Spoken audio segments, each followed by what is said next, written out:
guys, Stu. Guys. First day of class. Hey guys, first day of school. She's got the Cheez-It, glasses. And my chest. Love it. I'm very orange. No, Chris, this is terrible.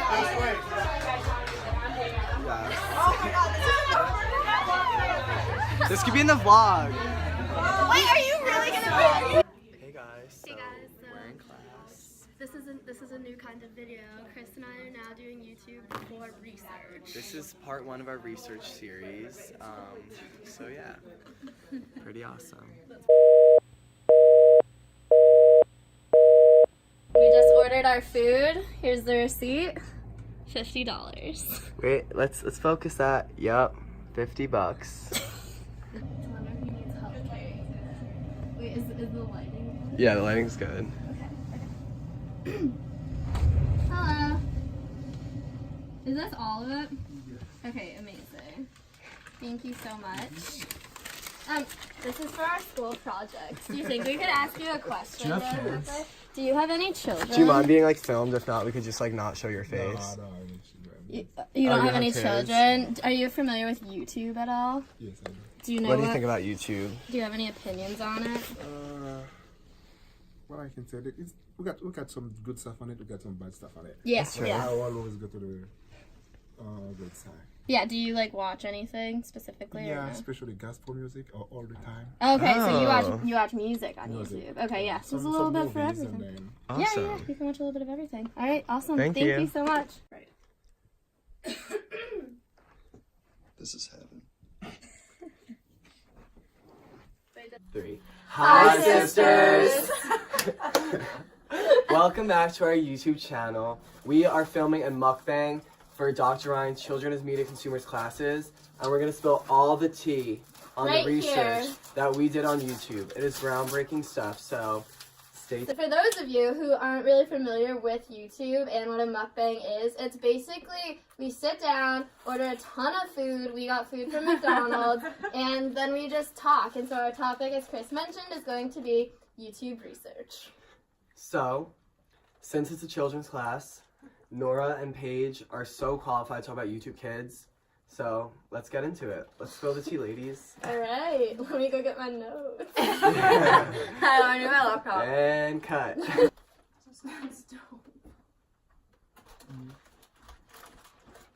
But I'm nervous. Do it. Let's go.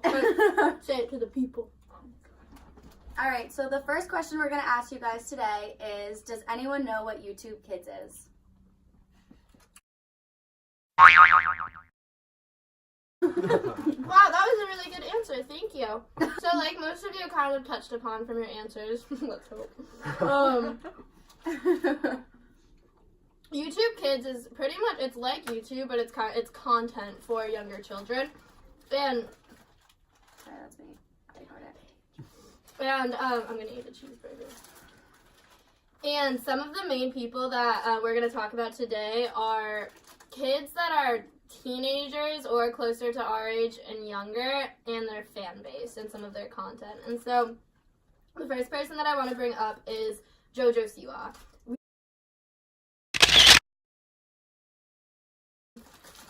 JoJo Siwa is 15 years old, and she creates content for a fan base which is 8 years and older.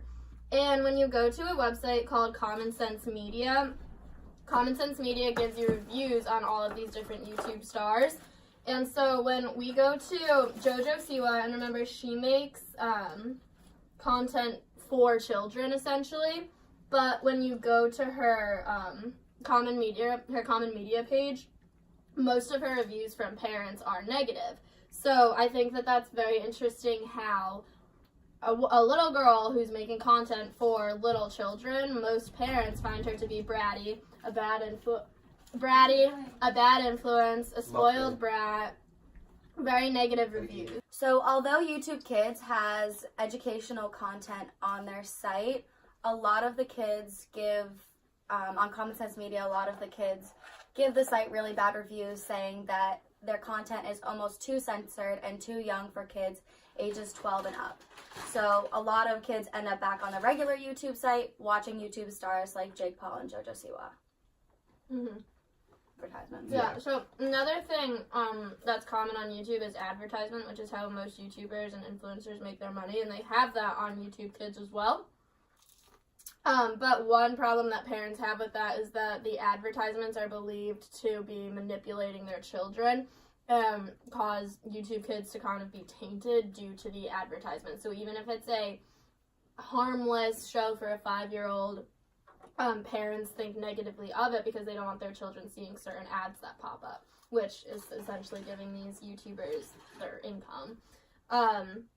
So as Paige said earlier, that brings us back to children again, kind of steering away from YouTube Kids because they can get clean content on regular YouTube. And actually one of the most, the Forbes list? Yeah. Forbes actually just came out with a list of the top 10 highest paid YouTubers, and a little kid, how old is he? His channel is called Ryan Reviews Toys, and he's like this 6-7-year-old kid who just reviews toys, and he makes $22 million a year, and he's the #1 paid person on YouTube currently. And another thing about advertisements, another thing that we read in our research that you probably should have read too, is that parents think that advertisements are setting their kids up to be consumers from the time they're born. So while they're trying to teach their kids just like basic education things, they're also like getting exposed to like the act of like consumption and like wanting other things too. So another negative. Yeah, we can also throw some of our banter in there also. Like, it Yeah, doesn't have exactly, to like be, the funny stuff. Yeah, when we watch So- that. Signature sauce.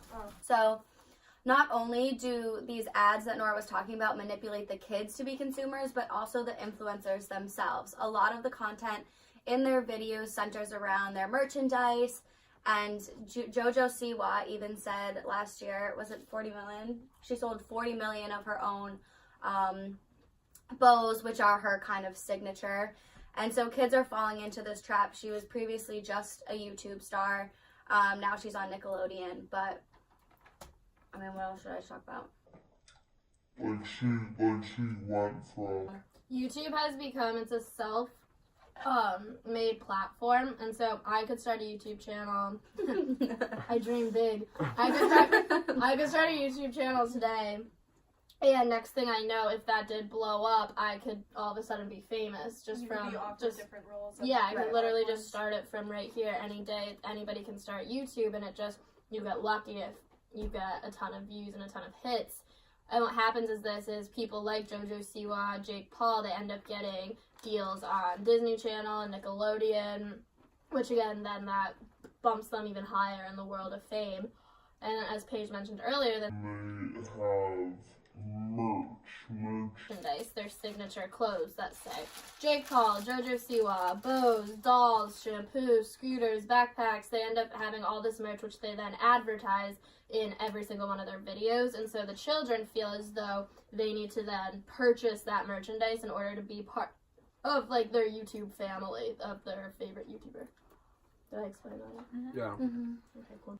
So, taking all this information that we just gave you, do you guys think that YouTube's Kids has the potential to become a learning platform for kids of all ages at some point in the future?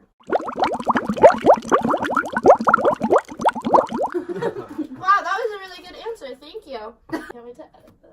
Same. Alright, so Trey and I are going to be Let me sit talking first. about... Oh, sorry.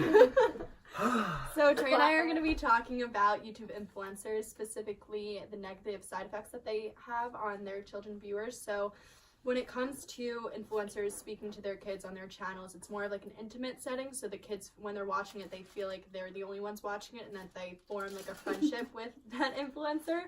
So something that has become kind of popular in the news recently is everything that Logan Paul does. He's started off on Vine and then went and created a YouTube channel, and his brother also has one. And he's been doing a lot of stupid things, and because his viewers are so loyal, they think that if they do the same thing as him, they won't have the same repercussions or repercussions at all. So I want to say, was it like a year ago he went to Japan? Or was this It was maybe in a little January. less. Over January? summer. Oh, yeah. so a little less Yeah. than a year. He went to Japan and he went to the suicide forest where he filmed, and he came upon someone who had committed suicide and filmed it and posted it. and this entire thing blew up, and it was incredibly bad, and like there was so many problems with it. He had to form so many like apology videos for it, and I think he like went off YouTube for a little too. yeah, it's a little hiatus for him, and he needed to show his viewers, like that are majority kids, that what he did wasn't okay. And then he came out and said that his content is for mature audiences, but that's not really that true.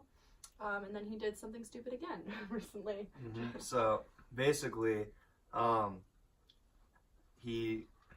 Paul, he had a tiger versus pup vlog, and a couple of days ago it led to criminal charges. So basically what happened was he was charged for, him and the other person who was in the video, Nicholas Perkins, were charged for possessing and mistreating a tiger cub after it appeared on the YouTube video.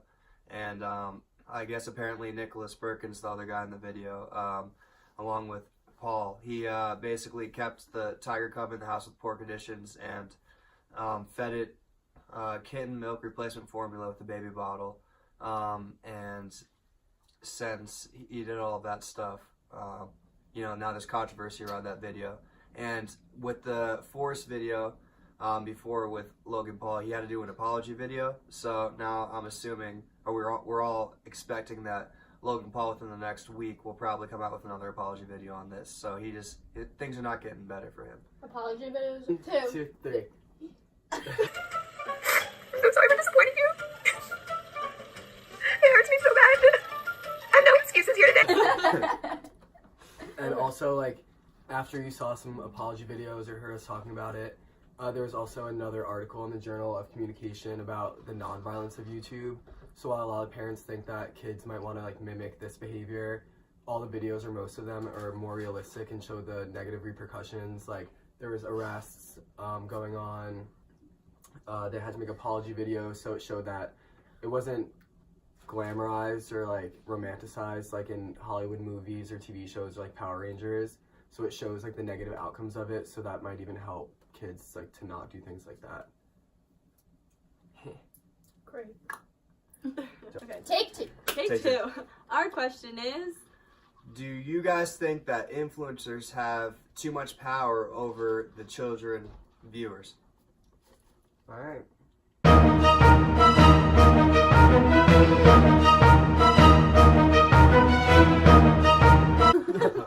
that was a really good answer. Thank you. Oh my god, I match. Look how small this tiger is. It's like a baby one. Why do they even have that? Like, how do they get these because they're rich. things? for their viewers. Alright guys, this is Chris's corner. Here's the tea. Here is the tea on Postman. So as you know, we have to relate this to Postman in some sort of way. And last night when I was thinking about how I was going to make YouTube and Postman connect, I had an epiphany. And I was thinking, Postman was all about the disappearance of childhood and how media and society was forming such boundaries between child and adult. But I personally think that YouTube is breaking those boundaries and diminishing that line that media has originally set up. And that's for a few reasons. One, sorry, I just want to like check my notes. Oh, this is a really good reason. This reason is really good.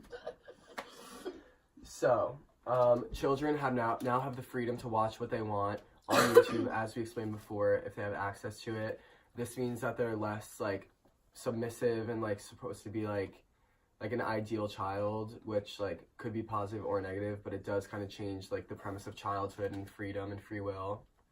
At the same time, so many of these YouTubers are kids and they're multi-million-dollar entrepreneurs, which again makes them a lot more adult-like and kind of again shows how the childhood is like the line is kind of blurring between child and adult.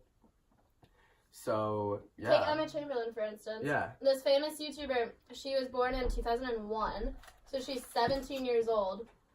She just moves to LA, and one of her most recent videos is an apartment tour. And a 17-year-old moved away from whatever state she's from, lives by herself now in LA as 17 in her own apartment. And that also goes back to like everyone has access to this. So in the same girl's video, she talked about how she could never afford like all these things or whatever, like didn't grow up rich. A lot of these YouTubers grew up really poor. and like they made their own way with this. And one of the articles we read that you should have read too was talking about how a study with low-income families, like 97% of the low-income children had access to phones or computers. And the number one app that they were using was YouTube. So all of these kids have equal amount of access to all the same education that either their schools really might not have because they might not be able to afford to go to good schools, or maybe they can't buy textbooks or whatever, but all of them have access to YouTube and the same information, which again kind of creates like less of an imbalance.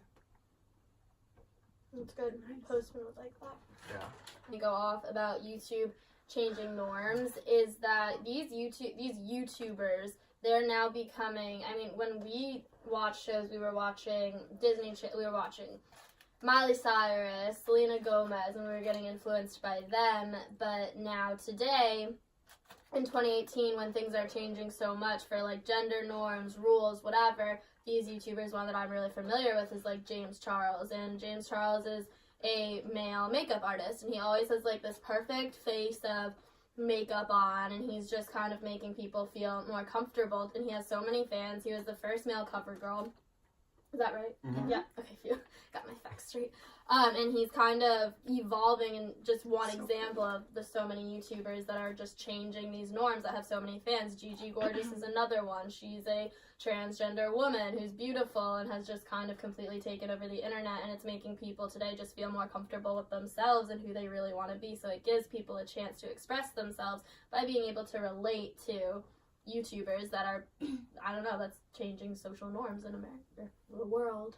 And maybe like a question could be like, do you guys think that YouTube or just like the internet media as a whole has the opportunity to kind of like reset those social norms, or just change like the way that like certain like groups of people are viewed in the world?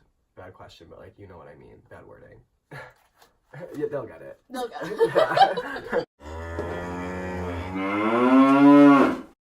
Wow, that was a really good answer. Thank you. Liked this video, tell Dr. Ryan, and we're gonna start a channel, so give us a good peer review. Give us a thumbs Yeah, up. good peer review, please.